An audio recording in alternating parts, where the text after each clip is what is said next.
fix them, or he would tell them what they would need to do. So he would then, and as he's speaking, his wife, who was Gertrude, she'd be sitting there recording all of this information. She would write down everything that he was saying in the trance state, so that when he came out of the trance, obviously he wouldn't remember anything. No. But that person would then go away with that cure, and they would follow the instructions implicitly and be cured.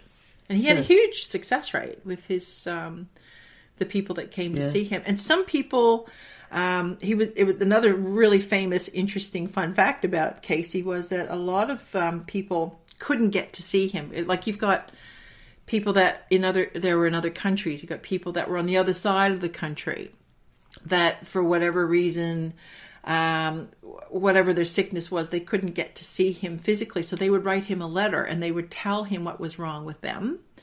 So he would literally, in the trance state, that the letter would be read to him by Gertrude, and then he would actually heal them.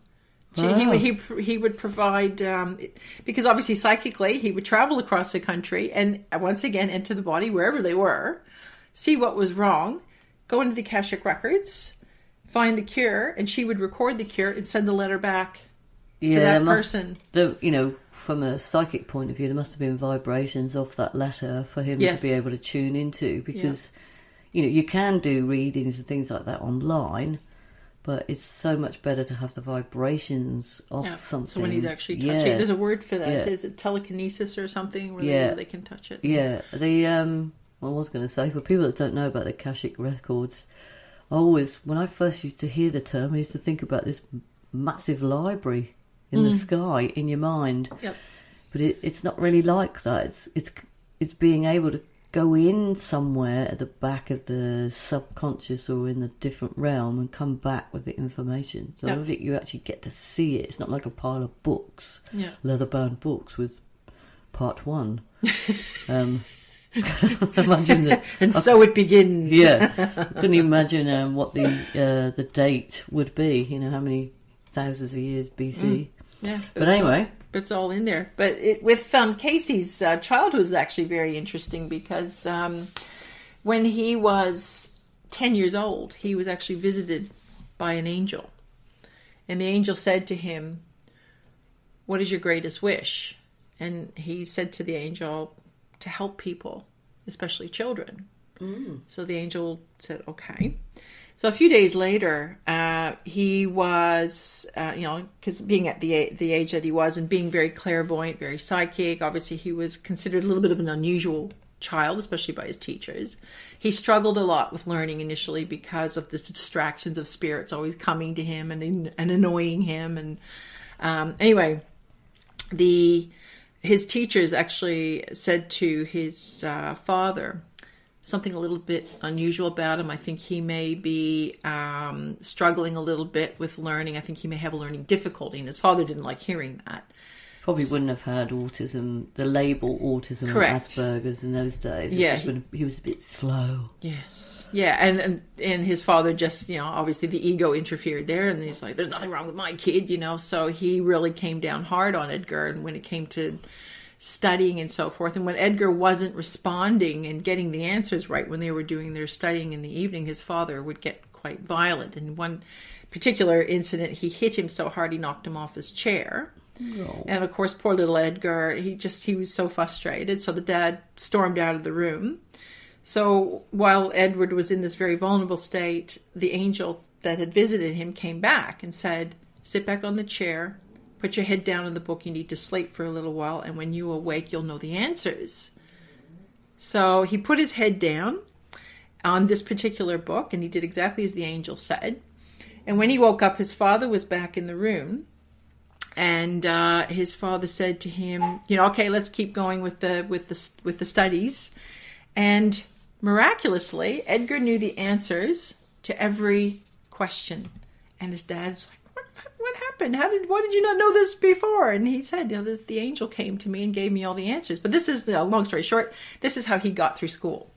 He would just put his head down in the book and he would instantly know all the answers. I'm thinking, oh my God, where was that when I was going through school? Yeah, I'd like an angel to turn up to tell me the answers too. Oh God. But yeah, and just going forward, his ability to, the hypnosis story kind of came into it a few years later, about 10 years later. he developed laryngitis. And this hypnotist was sort of going through town. I think his name was Al Lin. And he said, look, I can cure you. And, Edgar was like, well, how? He said, well, I would use hypnosis. Oh, okay. Well, so he put, again, long story short, he put Edgar under hypnosis and asked a few questions. And then he very quickly learned how Edgar could, access his own body by going into his body. And he said, okay, now tell me, this is the hypnotist talking while Edgar's hypnotized, tell me what is causing your ailment. And he referred to it as some kind of a psychological, I wrote it down here somewhere. Where's my other page going? Psychological paralysis. That's it. Psychological paralysis is how Edgar actually diagnosed himself. So then the hypnotist said, okay, what is the cure? And Edgar, again, under hypnosis, said, increase the blood flow to the throat will cure the subject. So he gave that suggestion back to Edgar and said, okay, the cure is to increase the blood flow to the throat. Not strangulation. Not strangulation. No, that's going to go the other way. And sure enough, as soon as he said those words, the hypnotist, Edgar's throat just completely went beet red. The blood flow increased. And so when he brought him out of the hypnosis, he was cured. Mm-hmm. And he could speak again. So that was sort of his first introduction, not only to hypnosis, but also making him realize that he had this ability to diagnose while in that trance state, which was absolutely fascinating. Like how he, and then the rest just goes on from there. I mean, that was his gift. He, and for many, many years afterwards, he healed so many people. And to this day, those 14,000 plus readings that he did while he was in that state have all been recorded, and all that information. And there's a lot of information that we use today. I even still use it. Like he was a huge fan of honey, of apple cider vinegar, of lanolin, of almond oil. There's all these just really basic things that you can literally find in the supermarket or find anywhere that cured so many things. And sometimes just the concoction of just putting different things together, like pulses and so forth, for healing, that's what he was all about. I reckon in those days, I mean, we didn't have the supermarkets that we have now. They were very reliant on more natural products to try and heal whatever it was that you were suffering from. But that draws me sort of like back to, where hypnosis is derived from, which is mesmerism, and that was in the 19th century. And then through hypnosis, it's developed into, other alternative healing programs. And today, as we say, it's been used far more widely, than ever before. And Edgar Cayce was obviously the first homeopathic prophet who he was the daddy. He developed that. So it's amazing how that all of that is interlinked. As the power of the mind. And for recommendations, I would recommend the Australian Academy of Hypnosis. Obviously, that's down at Hall Street, Port Melbourne. So if anybody in Australia or anywhere in the world would like to come across and do a course, well recommended. And as I stated before, Rick Collingwood is the master of hypnosis. He has a few books out, so get in touch if that's what you want to do. Which brings me into the segment of... Or did you want to promote a book there? Sorry, Claudia. Oh, I've actually... not so much a book. This is actually a documentary that was done by Graham Hancock, who we referred to last week when we were talking about Atlantis. And he actually has done this documentary, which is probably a few years old now, but it's absolutely fascinating because it's called The Quest for the Lost Civilization. And what it is a recount of his work over, I think, about a 5-year period with his wife Sansa, where they traveled to all these ancient locations around the world, and they actually, through a particular computer program called, I think it's Skylab, they matched up locations around the world, like the Great Pyramids, Angkor Wat, Yanaguni, locations in Mexico and South America and so forth. All of these locations around the world, he mapped 10,000 BC, say just for an example, the Great Pyramids, he took the Skylab back to 10,000 BC, and guess what was in the sky? Orion. Exact mirror image on the ground. Wow. With the 3 stars in Orion's belt, matched perfectly. Then he would go to, say, Angkor Wat. Again, took it back to 10,000 BC. What was the mirror image in the sky? It was Draco, the dragon. Exactly the point, the way it was laid out on the ground. And he would go around to all these other ancient locations around the world at that point in time.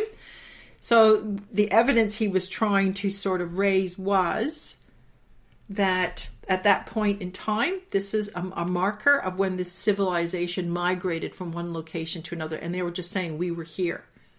We started this up, because those points all around the world all matched up at the same time. Absolutely fascinating documentary. So Quest for the Lost Civilization, find it on YouTube. Beautiful.